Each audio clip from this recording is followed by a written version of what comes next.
Hello everyone, नमस्कार। स्वागत है आप सभी का लोधाई क्लासेस के बीए प्लेटफॉर्म पर। अ, दोस्तों, बीए फर्स्ट ईयर में समाज शास्त्र पर भारतीय समाज और संस्कृति वाला सब्जेक्ट हम फिर से कंटिन्यू करने जा रहे हैं।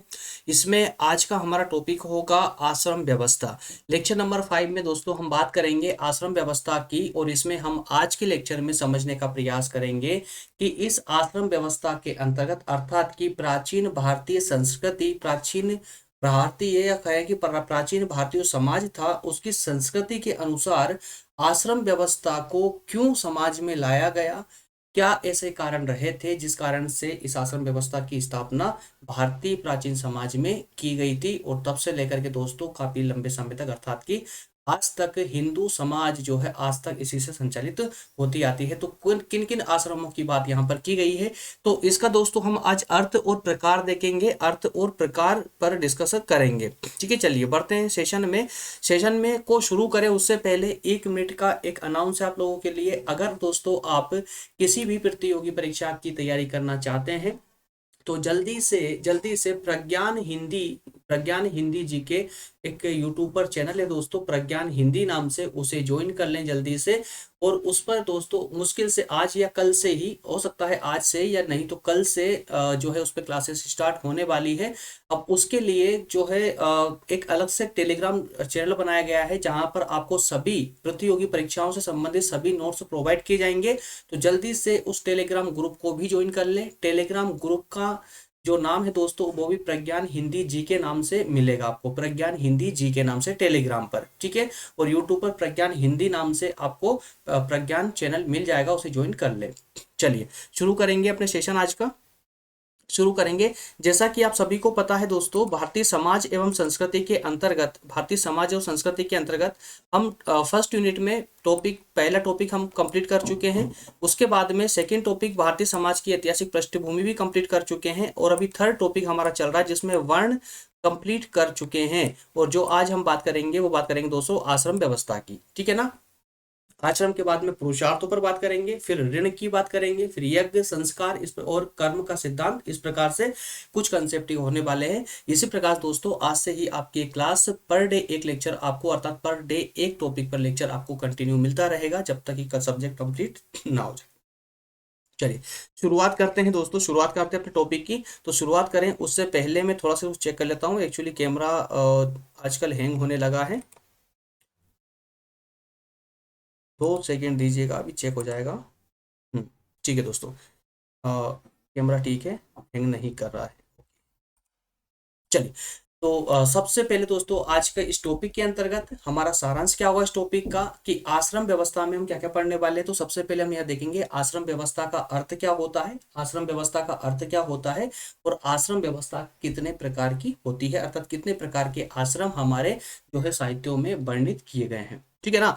तो एक एक करके अर्थात सबसे पहले हम इसके अर्थ की बात करेंगे कि इसका अर्थ क्या है। ठीक है, चलिए आइए तो शुरुआत करते हैं दोस्तों। सबसे पहले आप स्लाइड पर आ जाइए। देखिए एकदम सिंपल कंसेप्ट है, ऐसा कोई डिफिकल्ट नहीं है, कोई डिफिकल्टीज नहीं इसके अंदर, एकदम सिंपल कंसेप्ट है। अगर आप पूरे कॉन्सेप्ट के साथ में अगर इस क्लास को देखते हैं तो आज के बाद आपको कहीं और ये आश्रम व्यवस्था के बारे में पढ़ने की जरूरत नहीं पड़ेगी ना। एकदम सिंपल कंसेप्ट है, बस एक बार समझ लीजिए, कहीं पढ़ने की जरूरत नहीं है, कुछ भी याद रखने की जरूरत नहीं है। सिर्फ आपको 4 आश्रम के नाम याद होना चाहिए। वो चारों आश्रम कौन कौन से हैं बहुत सारे दोस्तों को पता है, जिनको पता नहीं है वो आज से ही चारों आश्रम रखा जाएंगे और पता चल जाएगा किस आश्रम में क्या व्यवस्था की गई है।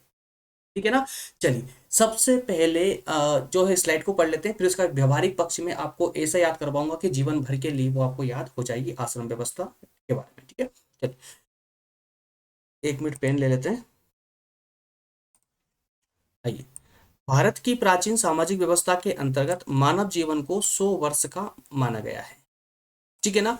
पूरे जीवन को 25-25 वर्षों के अंतराल पर उसे 4 भागों में बांटकर मानव को ज्ञान प्राप्ति, सांसारिक सुख भोग, ईश्वरीय ज्ञान प्राप्त करने तथा जीवन के अंतिम लक्ष्य मोक्ष को प्राप्त करने के उद्देश्य की प्राप्ति का माध्यम जिन 4 आयामों को बताया गया है उन्हें ही आश्रम कहा जाता है। आइए समझिए, यहाँ पर कहने का प्रयास ये किया गया है दोस्तों कि भारत की जो प्राचीन सामाजिक व्यवस्था रही है समझते चलना खाली।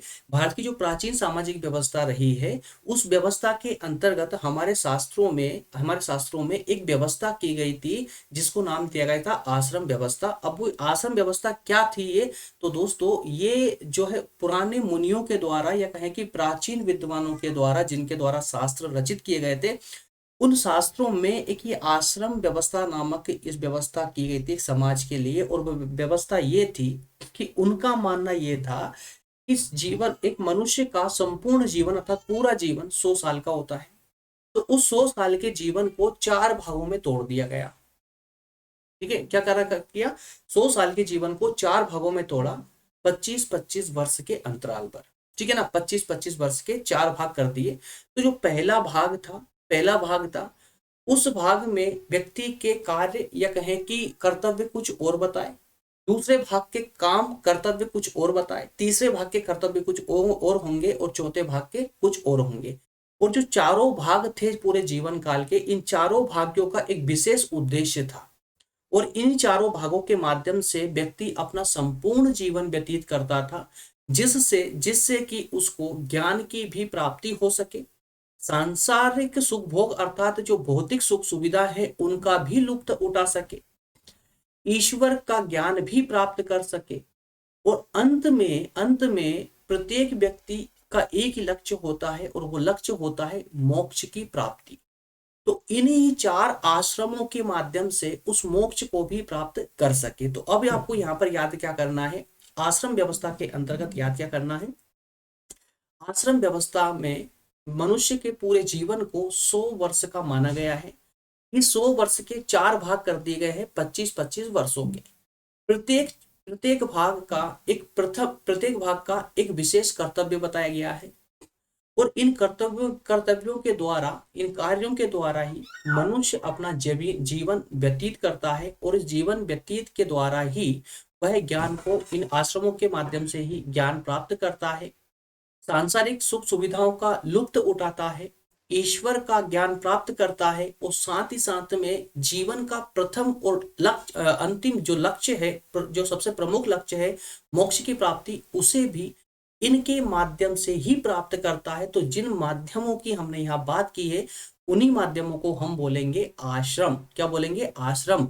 तो 4 आयाम अर्थात कि पूरे जीवन काल को 4 भागों में बांटकर उसे विशेष कर्तव्य दिखाने वाले जो आश्रम है, वो भी 4 आश्रम है दोस्तों। और वो 4 आश्रम कौन कौन से हैं, तो चलिए आइए एक एक करके इन चारों आश्रमों को हम यहाँ समझेंगे।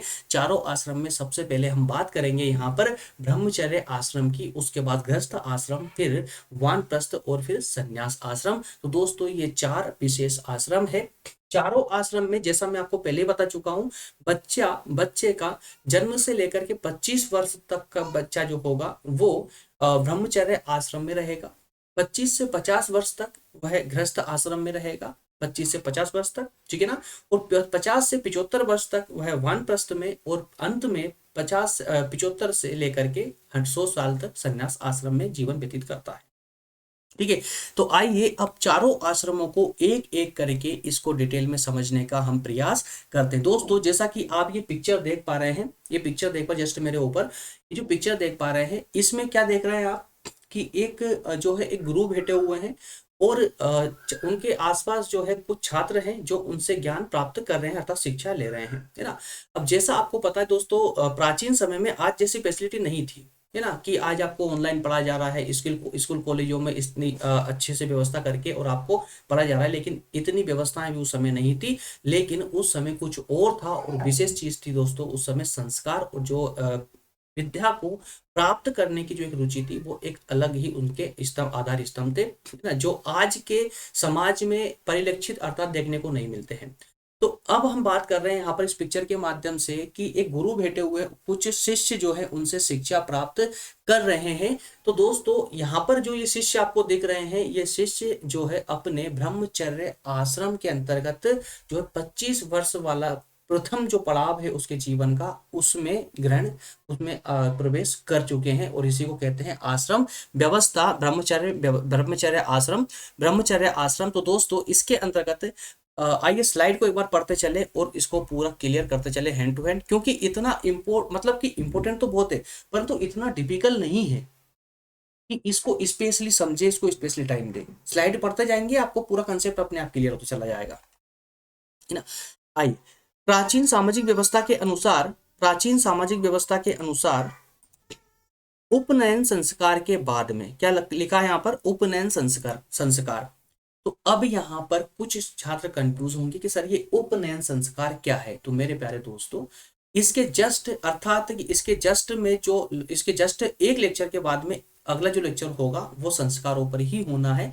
तो उसमें हम आपको बताएंगे कि उपनयन संस्कार क्या होते हैं, ठीक है। अब यहाँ पर आप सिर्फ नाम याद रख लें कि उपनयन संस्कार पूरे जीवन काल में जन्म से लेकर, जन्म से पहले से लेकर के उसकी मृत्यु के बाद तक कुल मिलाकर के 16 संस्कार किए जाते हैं व्यक्ति के। कितने संस्कार होते हैं, 16 संस्कार होते हैं। उन 16 संस्कारों में से एक महत्वपूर्ण संस्कार है और वो है उपनयन संस्कार। तो दोस्तों ये उपनयन संस्कार ही वह संस्कार है, इस संस्कार को करने के बाद में ही जो बालक होता है वो ब्रह्मचर्य आश्रम में प्रवेश करता है। किसमें, ब्रह्मचर्य आश्रम में प्रवेश करता, अर्थात पहले आश्रम में। अब ऐसा तो है नहीं कि इधर बच्चे ने जन्म लिया, 2-4-8 दिन का हुआ और ब्रह्मचर्य आश्रम में डाल देंगे ताकि गुरु उनकी सेवा करता रहे, नहीं, बल्कि वो इस लायक होना चाहिए ताकि वो शिक्षा ग्रहण कर सके। तो उसी आधार स्तंभ के अनुसार ही दोस्तों 16 संस्कारों की व्यवस्था की गई है। तो उसमें से एक है उपनयन संस्कार, और इस उपनयन संस्कार को किया जाता है जब बालक ब्रह्मचर्य आश्रम में प्रवेश करता है, अर्थात कि गुरु के आश्रम में प्रवेश करता है ना। तो अलग अलग, अब यहाँ पर एक जो याद कर रखने लायक बात है वो ये है कि आपने लास्ट सेशन में पढ़ा था वर्ण व्यवस्था के बारे में। तो वर्ण व्यवस्था के अंतर्गत 4 वर्णों की बात की गई थी ना, 4 वर्ण थे ना, है ना, ब्राह्मण, क्षत्रिय, वैश्य, शूद्र। तो उसी प्रकार से दोस्तों प्रत्येक अलग अलग वर्ण के हिसाब से उपनयन संस्कार के भी लिए भी बालक की उम्र अलग अलग होती थी। जैसे कि अगर हम ब्राह्मण वर्ण के बालक की अगर बात करें तो वो 8 वर्ष के बच्चे का उपनयन संस्कार हो जाता था, अर्थात कि 8 वर्ष की उम्र में वह ब्रह्मचर्य आश्रम में प्रवेश ले लेता था। इसके अलावा अगर हम बात करें क्षत्रिय बालक की, तो क्षत्रिय बालक 11 वर्ष की उम्र में ब्रह्मचर्य आश्रम में प्रवेश पा लेता था। वहीं वैश्य का बालक जो है 12 वर्ष की उम्र में जो है यहाँ पर वो ब्रह्मचर्य आश्रम में प्रवेश पा लेता था, ठीक है ना। तो इस संस्कार के बाद ही बालक ब्रह्मचर्य में प्रवेश करता था। ब्रह्मचर्य का अर्थ होता है, एक शाब्दिक अर्थ है दोस्तों आपके एग्जाम में लिखने के लिए, इसका शाब्दिक जो अर्थ होता है वो होता है अनुसरण करना या चलना, मतलब कि बताए गए निर्देशों का पालन करना या गुरु के कहे शब्दों के अनुसार ही अपने आचरण को जो है उस ओर ढाल देना, उसमें ढल जाना, या फिर कि गुरु के पद चिन्हों पर चलना, गुरु के बताए नियम या उपदेशों के अनुसार चलना। इसी को कहते हैं हम यहाँ पर ब्रह्मचर्य का ही शाब्दिक करते हैं, ठीक है ना। तो ब्रह्मचर्य का आशय सभी प्रकार के संयमों जैसे, अब ब्रह्मचर्य की अगर हम बात करते हैं दोस्तों, तो ब्रह्मचर्य का एक जो विस्तार पूर्वक एक अगर अर्थ निकालें तो इसका अर्थ होता है कि अनुशासन, कर्तव्य परायण, नैतिकता, आचरण की शुद्धता एवं पवित्रता आदि। अब चूंकि मैंने क्यों बोला था कि ये पूरा कंसेप्ट एकदम इजी है, वो इसलिए भी बोला था क्योंकि अभी जो आप स्टडी कर रहे हैं तो आप कहीं ना कहीं ब्रह्मचर्य आश्रम के अंतर्गत ही, ब्रह्मचर्य आश्रम में ही शिक्षा प्राप्त कर रहे हैं। हालांकि कुछ चीजें बदली, कुछ नहीं बहुत कुछ बदला है, लेकिन फिर भी अगर हम आश्रमों की बात करें तो आप अगर 25 वर्ष से कम आयु के हैं और आप अगर अभी तक आपकी शादी नहीं हुई है तो फिर अभी तक आप ब्रह्मचर्य आश्रम में ही है, ठीक है ना। लेकिन अब वर्तमान में तो ब्रह्मचर्य और गृहस्थ आश्रम दोनों मिक्स हो चुके हैं, है ना। आज जो है हम शिक्षा प्राप्त शादी के बाद भी करते हैं, 25 वर्ष के आयु के बाद भी काफी शिक्षा प्राप्त की जाती है। तो ये वर्तमान की परिस्थितियां कुछ अलग है, लेकिन अभी हम बात करें प्राचीन भारतीय समाज के बारे में, जिसमें आश्रमों की व्यवस्था की गई थी। तो ब्रह्मचर्य आश्रम के अंतर्गत यही है कि इसका आशय होता है दोस्तों अनुशासन में रहना, अनुशासन सीखना, संस्कार सीखना, कर्तव्य परायण की कर्तव्य अपने कर्तव्यों को पूरी ईमानदारी से निभाना, नैतिकता का पालन करना, अपना आचरण को इस प्रकार बनाना ताकि वो नैतिक हो सके, दूसरों के प्रति दया भाव उसके अंदर पनप सके, और आचरण की शुद्धता साथ में पवित्रता आदि, इस पर इसका फोकस रहता था। ठीक है ना। तो ब्रह्मचर्य आश्रम में बालक को गुरुकुल में ही रहना पड़ता था। यहाँ आते ही अध्ययन का कार्य प्रारंभ ना होकर के गुरु की उसे सेवा करनी होती थी, जैसे आश्रम में झाड़ू लगाना, आश्रम की गाय चराना, हवन के लिए लकड़ी इकट्ठी करना, या भिक्षा मांगना अर्थात दान मांगना, ये सब कार्य उसको करने होते थे।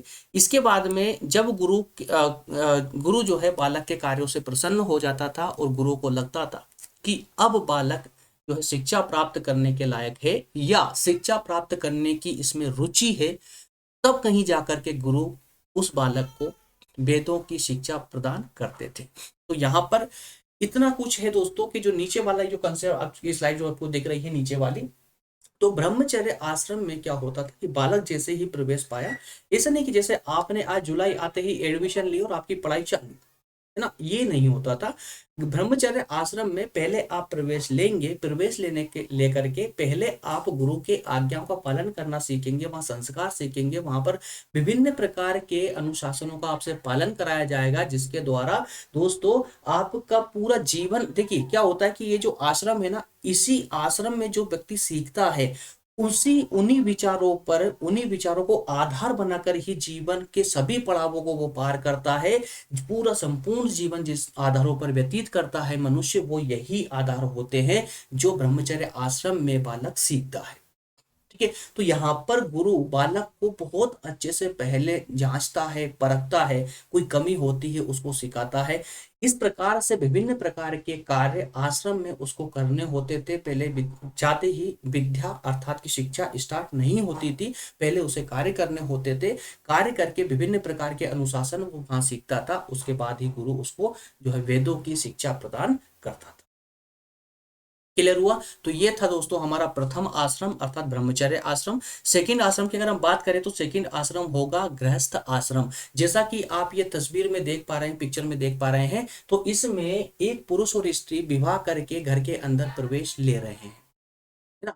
तो जैसे ही एक बालक ब्रह्मचर्य आश्रम में 25 वर्ष की आयु पूरी करके या कहें कि वो शिक्षा प्राप्त करके अपना ब्रह्मचर्य आश्रम का समय व्यतीत करने के बाद में जब वो सांसारिक जीवन में वापस से प्रवेश पाता है, हालांकि ये एक विधि विधानों के द्वारा, शास्त्रों में लिखे हुए विधि विधानों के द्वारा ये कार्य संपन्न होता है। तो इन शास्त्रों के द्वारा ही जब विवाह करके एक वही बालक 25 वर्ष की आयु के बाद में घर में प्रवेश पाता है और सांसारिक सुख भोगों को भोगते हुए अपने कर्तव्यों का पालन करता है, तभी से उसका स्टार्ट हो जाता है, शुरू हो जाता है गृहस्थ आश्रम। इसी को कहते हैं कि उसने गृहस्थ में प्रवेश कर लिया है, गृहस्थ आश्रम में प्रवेश कर लिया है। तो आइए इसके कुछ डिटेल भी हम समझते हुए चलते हैं। ब्रह्मचर्य आश्रम में अध्ययन कार्य पूरा करने के बाद विवाह संस्कार संपन्न होने पर व्यक्ति गृहस्थ आश्रम में प्रवेश करता है। जैसा कि मैंने आपको स्टार्टिंग में बताया था कि संपूर्ण जीवन काल के लिए हमारे प्राचीन साहित्य, प्राचीन धर्मशास्त्रों में 16 संस्कारों का वर्णन किया गया है। और ये जो 4 आश्रम हम पढ़ रहे हैं, प्रत्येक आश्रम में प्रवेश से पहले एक संस्कार अवश्य होता है। जैसे ब्रह्मचर्य आश्रम में प्रवेश से पहले उपनयन संस्कार हुआ था, और यहाँ गृहस्थ आश्रम में प्रवेश से पहले विवाह संस्कार हुआ। तो विवाह संस्कार व्यक्ति के गृहस्थ आश्रम में प्रवेश करने का परिचायक होता है, जहां वह 50 वर्ष की उम्र तक रहता है। कब तक रहता है? 50 वर्ष की उम्र तक रहता है, अर्थात कि एक व्यक्ति को इन सांसारिक सुख भोगों का अर्थात की भौतिक सुख सुविधाओं का जो लुत्फ उठाना चाहिए वो 50 वर्ष की उम्र तक उठाना चाहिए। और ये आश्रम ही दोस्तों अन्य तीनों आश्रम से, ब्रह्मचर्य, वानप्रस्थ और संन्यास आश्रम, इन तीनों आश्रम से सबसे जो है महान, एक सबसे विशिष्ट आश्रम बताया गया है, सबसे महत्वपूर्ण आश्रम बताया गया है। क्योंकि इस आश्रम में रहते हुए, गृहस्थ आश्रम में रहते हुए व्यक्ति को विभिन्न प्रकार के दायित्वों का निर्वहन करना होता है। पूरी सृष्टि, पूरा जो सृष्टि का निर्माण होता है वो भी इसी आश्रम के अंतर्गत होते हुए भी संपूर्ण प्राणी जात के लिए जो उत्पादन कार्यों से लेकर के प्रत्येक प्रकार के दायित्व, उत्पादन से लेकर के दोस्तों प्रत्येक प्रकार के जो दायित्व होते हैं वो इसी आश्रम के अंतर्गत गृहस्थ व्यक्ति के सर पर ही होते हैं, अर्थात गृहस्थ व्यक्ति को ही उनका पालन करना होता है। तो ये आश्रम ही वह महान कर्म स्थल है जहां व्यक्ति ब्रह्मचर्य आश्रम में प्राप्त शिक्षाओं को मूर्त रूप प्रदान करता है, मूर्त रूप प्रदान करता है। यहाँ मर्यादा में रहता हुआ व्यक्ति धर्म, अर्थ और काम नामक पुरुषार्थ को प्राप्त करता है। अब देखिए कि जब व्यक्ति गृहस्थ आश्रम में आ जाता है तो यहाँ मर्यादा में रहकर, ऐसा नहीं है ना, यहाँ तक कि मर्यादा में रहते हुए व्यक्ति धर्म का, अर्थ का और काम का, इन तीनों का, तीनों अर्थों का, माफ करना, तीनों पुरुषार्थों का जो है यहाँ पर इनका इस्तेमाल करता है, अर्थात इनका लुत्फ उठाता है। गृहस्थ आश्रम व्यक्ति के लिए भोग एवं विलास का काल न होकर त्याग में जीवन, कर्म और साधना का महान स्थल है। तो कई सारे आलोचकों का ये कहना था कि जो गृहस्थ आश्रम है वो सिर्फ एक भोग विलास का समय, भोग विलास का आश्रम है, भोग विलास का जो है काल है, बल्कि ये भोग विलास का काल ना होते हुए ये संपूर्ण जो पूरा काल है या पूरा आश्रम है जिसे हम गृहस्थ आश्रम कह रहे हैं, इस पूरे आश्रम के जीवन काल में 25 से 50 वर्ष तक की आयु में दोस्तों इस व्यक्ति पर, अर्थात गृहस्थ व्यक्ति पर इतने सारे दायित्व होते हैं, इतने सारे उत्तरदायित्व होते हैं जिनका निर्वहन करना बहुत इंपॉर्टेंट, बहुत महत्वपूर्ण होता है। और इसी कारण कहा गया है कि इस काल में व्यक्ति त्याग में जीवन, कर्म और साधना का निर्वहन करता है या उसका महान स्थल है कौन? गृहस्थ आश्रम, है ना। तो मनु का कहना है, इसको लेकर के मनु का कहना है कि गृहस्थ के घर में, अब देखिए मनु ने एक अलग से एक नई डिजाइन डाल दी इसमें। मनु ने क्या कहा है कि गृहस्थ के आश्रम में कई सारे ऐसे संसाधन होते हैं जिसकी वजह से हिंसा होती है, और उस हिंसा से बाहर निकलने के लिए कुछ कर्म कांड करने होंगे, और उन कर्म कांडों को नाम दे दिया गया पंच महायज्ञ, अर्थात 5 यज्ञ करेंगे आप लोग। उस 5 यज्ञों के द्वारा 5 प्रकार के ऋणों से आपको मुक्ति मिलेगी। तो क्या कहा, थोड़ा सा डिटेल में पढ़ लेते हैं जिससे कि आप एग्जाम में आंसर राइटिंग भी कर सके। गृहस्थ के घर में चूल्हा, चक्की, झाड़ू, जल पात्र, ये सब कई प्रकार के जो है जीव जंतुओं की हिंसा के स्थान है। इनका जो इस्तेमाल होता है गृहस्थ के कार्यों में, उससे क्या होता है, कई प्रकार के छोटे छोटे से सूक्ष्म जीव जंतुओं की मृत्यु हो जाती है। तो उन्होंने होने वाली जो हिंसा है इसके प्रायश्चित के लिए पंच महायज्ञ आवश्यक बताए। पंच महायज्ञ अर्थात कि 5 महायज्ञ, 5 यज्ञ। और वो यज्ञ कौन कौन से हैं विस्तार से दोस्तों नेक्स्ट लेक्चर में हमें पढ़ने को मिलेंगे, ठीक है। तो इन यज्ञों के द्वारा ऋषियों, देवताओं, माता पिता, अतिथि और अन्य प्राणियों के प्रति दायित्व का निर्वाह किया जाना था। देव ऋण, पितृ ऋण तथा ऋषि ऋण से छुटकारा प्राप्त करने के लिए भी गृहस्थ के लिए विभिन्न नियमों को संपन्न करना आवश्यक बताया गया है। पंच महायज्ञ, जिन पंच महायज्ञों की हम बात कर रहे हैं दोस्तों, विस्तार से हम आगे पढ़ेंगे। बाकी नाम आप इसका यहाँ पर भी याद कर सकते हैं, अगर याद कर लेंगे तो अगले लेक्चर में आपको बिल्कुल प्रॉब्लम नहीं आएगी। पंच महायज्ञ में प्रथम यज्ञ है ब्रह्म यज्ञ। कौन सा यज्ञ है? ब्रह्म यज्ञ। नेक्स्ट है देव यज्ञ, तीसरा है पुत्र यज्ञ, फिर भूत यज्ञ और फिर अतिथि यज्ञ, ठीक है। इस प्रकार से 5 यज्ञों का यहाँ पर वर्णन किया गया है, 5 यज्ञों की यहाँ पर चर्चा की गई है। इसके बाद दोस्तों, इसके बाद वो व्यक्ति अर्थात गृहस्थ व्यक्ति फिर 50 वर्ष की उम्र पूरी होने के बाद में फिर वो वानप्रस्थ आश्रम में प्रवेश करता है। और जैसा कि आप ये पिक्चर देख पा रहे हैं, 2 पिक्चर यहाँ पर आपको देखने को मिल रही है। प्रथम पिक्चर में एक व्यक्ति अर्थात एक सन्यासी दिख रहा है आपको, एक व्यक्ति दिख रहा है जो वेदों को पढ़ रहा है, पठन पाठन कर रहा है। और अगली पिक्चर में आपको दिख रहा है कि एक सन्यासी बैठे हुए हैं, उनके साथ में कुछ अन्य सहयोगी सन्यासी भी उनके साथ में बैठे हुए हैं और वो जो है अपने साधना में लीन है। तो देखिए प्रथम पिक्चर के अंतर्गत आप इस प्रकार इसको समझ सकते हैं कि वानप्रस्थ आश्रम, संन्यास आश्रम में एंट्री करने के लिए उसके बेसिक से जो नियम है उनको जानने का एक विशेष स्थान है। अर्थात ये कि वानप्रस्थ आश्रम में ही व्यक्ति वो सारी बातें सीख लेता है कि उसके संन्यास आश्रम में किस प्रकार का आचरण करना है ना। तो संन्यास आश्रम में प्रवेश करने की तैयारी वानप्रस्थ आश्रम में 25 वर्ष की जाती है, 50 वर्ष से लेकर के 75 वर्ष की आयु तक, ठीक है। तो गृहस्थ आश्रम के बाद में जिस आश्रम में प्रवेश करता है व्यक्ति, उसे वानप्रस्थ आश्रम के नाम से जाना जाता है। मनु ने इसके बारे में भी बताया है। मनु ने बताया है कि गृहस्थ गृहस्थ यह देखे कि उसके शरीर की त्वचा शिथिल हो गई है, उसमें झुर्रियां पड़ गई है, बाल पक गए हैं, उसके पुत्रों के पुत्र हो गए हैं, तब उसे संसार का मोह त्याग करके और वन का आश्रय लेना चाहिए। अर्थात ये कि जब व्यक्ति 50 वर्ष की 75 वर्ष की उम्र हो जाए और जब उसका जो शारीरिक जो त्वचा है वो कार्य करने में शिथिल पड़ जाए, तो उसके बाद में उसे घर छोड़ करके, संसार को छोड़ करके वन में अपना कुटिया बना करके वहां पर जो है निवास करना चाहिए और उस कुटिया में ही वो वेदों का अध्ययन कर सकता है, साथ में अन्य लोगों को जो है शिक्षा प्रदान करे या अन्य प्रकार के सामाजिक कार्यों में लीन हो जाए। इस प्रकार से घर से या कहें कि परिवार से पूरी तरह से पृथक रह करके वन में ही वो अपना जीवन व्यतीत करे 75 वर्ष की उम्र तक, है ना। तो इस प्रकार से वानप्रस्थ का अगर हम शाब्दिक अर्थ की दोस्तों हम बात करें, शाब्दिक अर्थ की अगर बात करें तो इसका शाब्दिक अर्थ होता है वन की ओर गमन। क्या होता है? वन की ओर गमन या वन की ओर प्रस्थान, ठीक है ना।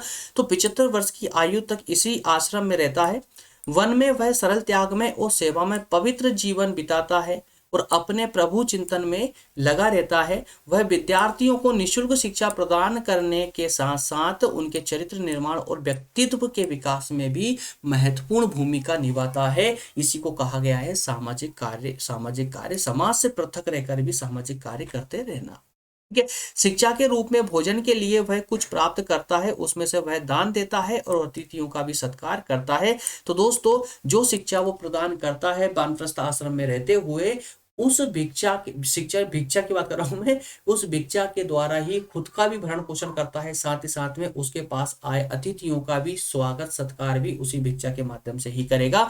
इस आश्रम में वह धार्मिक ग्रंथों, वेद, उपनिषद इन सब का अध्ययन करता है और अपने को ईश्वर के चिंतन में लीन कर लेता है। क्लियर हुआ वानप्रस्थ आश्रम भी, ठीक है ना। इसके बाद में लास्ट एक आखिरी और एक आश्रम आता है जिसे हम कहते हैं संन्यास आश्रम।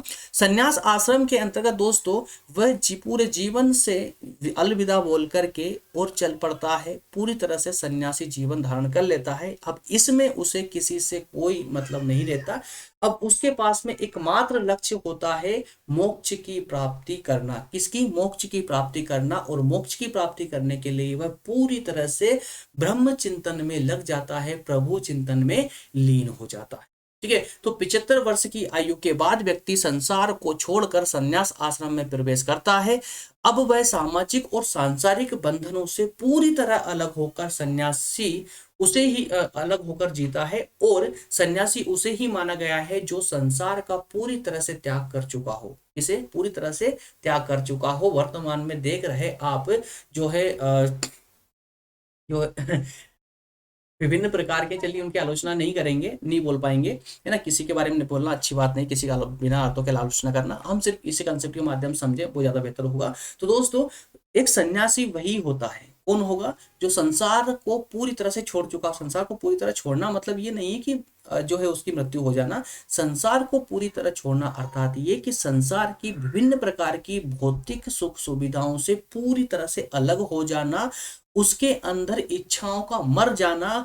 जैसे कि जब वो भिक्षा प्राप्त करता है तो भिक्षा मांगने जाता है, तो भिक्षा अगर उसको सोना चांदी जवाहरात भी मिल जाए तो उसे कोई खुशी ना होना, और अगर उसे कुछ भी ना मिला, अगर 2 रोटी भी नहीं मिली भिक्षा में और भूखा सोना पड़ा तो उदास ना होना। इस प्रकार का अपना व्यक्तित्व को डेवलप कर लेना ही एक सही सन्यासी की पहचान होती है ना। तो संन्यास आश्रम में प्रवेश करने पर व्यक्ति पुराना नाम त्याग देता है और नया नाम धारण करता है। एक सन्यासियों के अनुसार ही नया नाम धारण करता है।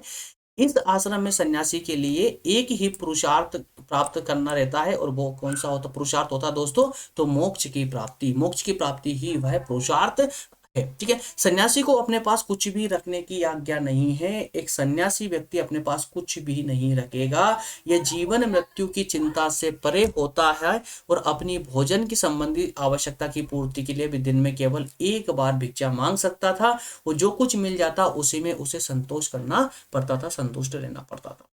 ठीक है। अधिक मिलने पर प्रसन्न नहीं होगा और ना मिलने पर दुखी नहीं होगा। वायु पुराण में सन्यासी के 10 कर्तव्य बताए गए हैं और वायु पुराण में कहा गया है, किसमें, वायु पुराण में कहा गया है कि सन्यासी वही व्यक्ति होगा जो इन 10 कर्तव्यों का पालन करता होगा, इन 10 कर्तव्यों का जो है निर्वहन करता होगा। वो 10 कर्तव्यों में भिक्षावृत्ति से भोजन प्राप्त करना, भिक्षा मांग कर के भोजन प्राप्त करना, सन्यासी की पहचान बता रहा हूं, है ना।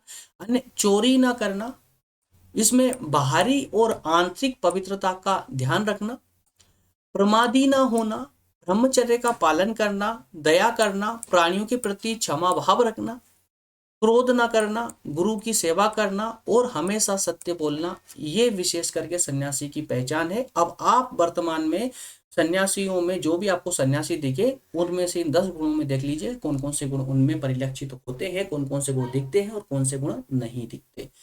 अधिकतम गुण, अधिकतम तो गुण क्या है, 10 में से मुश्किल है शायद एक आध गुण दिख जाए उनके अंदर, सिवाय कपड़ों के। कपड़े जरूर बिल्कुल सन्यासी जैसे मिलेंगे, अन्यथा और तो बाकी गुणों की हम बात भी नहीं कर सकते, है ना। तो इस आश्रम में वह आत्मा और परमात्मा के संबंध में जानकारी प्राप्त करने का प्रयत्न करता है। इस आश्रम में अपने विभिन्न प्रकार के दायित्वों को निभाता हुआ वह जीवन के अंतिम लक्ष्य मोक्ष की प्राप्ति करता था। ठीक है, तो इस प्रकार से दोस्तों ये 4 आश्रम कंप्लीट हो जाते हैं। चारों आश्रम के बारे में आप समझ चुके हैं, एक बार इनका रिवीजन लगाते हैं। चलिए, पहला आश्रम कौन सा था दोस्तों, सब पहला आश्रम कौन सा था, ब्रह्मचर्य आश्रम। उस ब्रह्मचर्य आश्रम में बालक कौन से संस्कार के बाद जाता था, उपनयन संस्कार के बाद। उसमें उम्र क्या होती है, तो 0 से, अर्थात उपनयन संस्कार में 0 मान लेते हैं हम, 0 से 25 वर्ष। ठीक है, उसके बाद कौन सा संन्यास, कौन सा आश्रम आता है, तो वो आता है गृहस्थ आश्रम। गृहस्थ आश्रम की उम्र क्या होती है, तो उसकी होती है 25 से 50 वर्ष। इसके बाद कौन सा आश्रम आएगा दोस्तों, वानप्रस्थ आश्रम। तो वानप्रस्थ आश्रम की उम्र क्या होगी, उसकी होगी 50 से लेकर 75 वर्ष। उसके बाद में आएगा आपका संन्यास आश्रम, संन्यास आश्रम की उम्र क्या होगी, 75 से 100 वर्ष। ठीक है ना। तो इस प्रकार से 4 आश्रम जो है प्राचीन हमारे धर्म शास्त्रों के अंतर्गत उल्लिखित थे और इसी के माध्यम से व्यक्ति के संपूर्ण जीवन को उन्होंने संचालित किया था, उसको संतुलित बनाए रखा, है ना। इन्हीं आश्रमों के माध्यम से वो अपने जीवन को व्यतीत करता था। अब दोस्तों, अगर अब हम एक वैज्ञानिक बात करें, वैज्ञानिक तथ्यों के आधार पर अगर हम बात करें, तो वास्तविक रूप से इन चारों आश्रमों की जो स्थापना प्राचीन समय में की गई थी, वो वाकई में वैज्ञानिक तथ्य थे। ये वैज्ञानिक तथ्य थे। प्रत्येक आश्रम का मनुष्य के जीवन पर विशेष प्रभाव पड़ता था और वो प्रभाव उस समय ही नहीं बल्कि वर्तमान में भी आपको देखने को मिल सकता है और इसके हजारों लाखों प्रमाण भी पड़े हुए हैं। जैसे अगर हम बात करें संन्यास आश्रम की, वैज्ञानिक तथ्यों के आधार पर अगर बात करें और हम व्यवहारिक रूप से बात करें, इस स्टडी से बाहर निकल के अगर हम बात करें दोस्तों, तो संन्यास आश्रम में व्यक्ति क्या करता था, तपस्या करता था, तपस्या में लीन हो जाता था। उस तपस्या को आज वर्तमान में हम इंग्लिश में उसको मेडिटेशन के नाम से जानते हैं। क्या कहते हैं, मेडिटेशन, है ना। योग, ध्यान करना, वही ध्यान करना ही तपस्या कहलाती। और उसी मेडिटेशन में दोस्तों आज भी इतनी पावर है कि अगर आप नियमित रूप से प्रतिदिन अगर मात्र आधे घंटे पर डे, आधे घंटा रोज भी अगर मेडिटेशन करते हैं, तो अपने जो मस्तिष्क जो आपका 2 या 2.5% जो आज काम कर रहा है, उसे आप 5 या 6% तक पहुंचा सकते। कितना, 5 या 6% तक, क्या उससे भी ज्यादा पहुंचा सकते हो अगर आपकी लग्नशीलता है, आपके व्यवस्थित रूप से अगर आप एक मेडिटेशन पर डे करते हो। इसी पृथ्वी पर जन्म लिया था कृष्ण ने, इसी पृथ्वी पर जन्म लिया था राम ने, इसी पृथ्वी पर कई महान आत्माओं ने जन्म लिया था। तो दोस्तों, क्या वो बचपन से भगवान थे, बल्कि उनका जो माइंड था ना, उनका जो दिमाग था, जो माइंड था, उनका माइंड 12-15 या कहें कि 20-25% तक उनका माइंड काम करता था।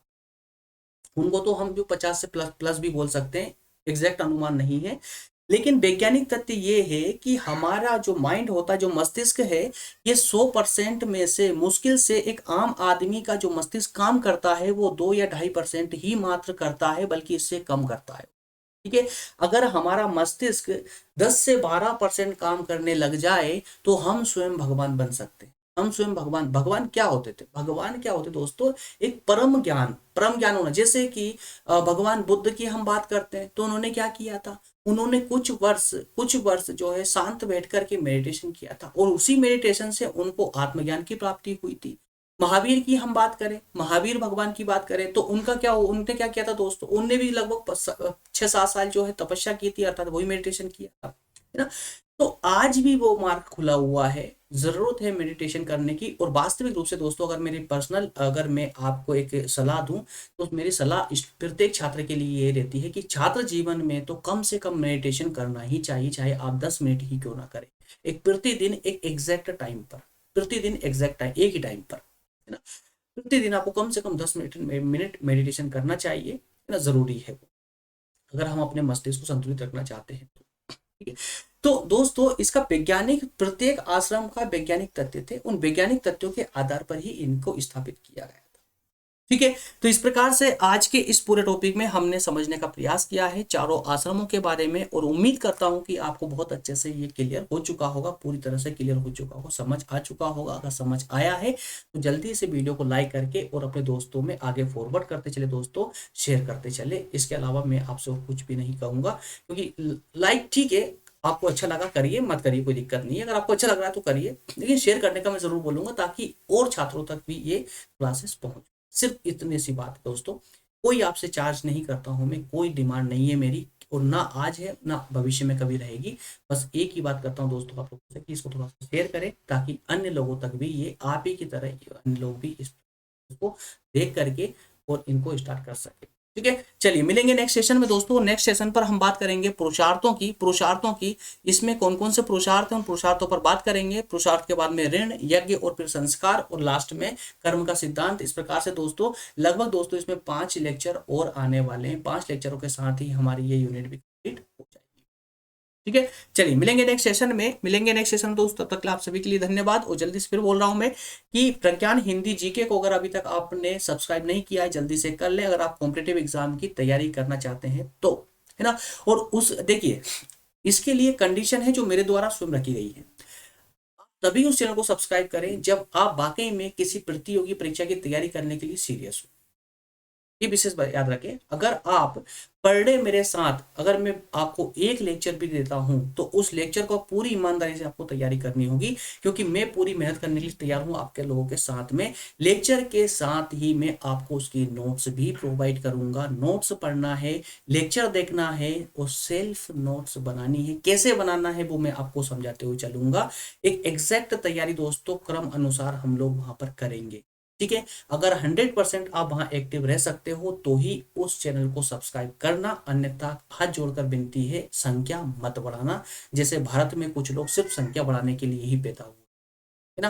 कृपया करके वो कार्य मत करना। और साथ ही साथ में प्रज्ञान हिंदी जीके के नाम से टेलीग्राम पर भी एक चैनल है, जहां पर सभी क्लास नोट्स आपको प्रोवाइड किए जाएंगे। जल्दी से उस ग्रुप को भी ज्वाइन कर लेना। मिलेंगे नेक्स्ट सेशन दोस्तों, तक के लिए आप सभी का बहुत बहुत धन्यवाद। Thank you.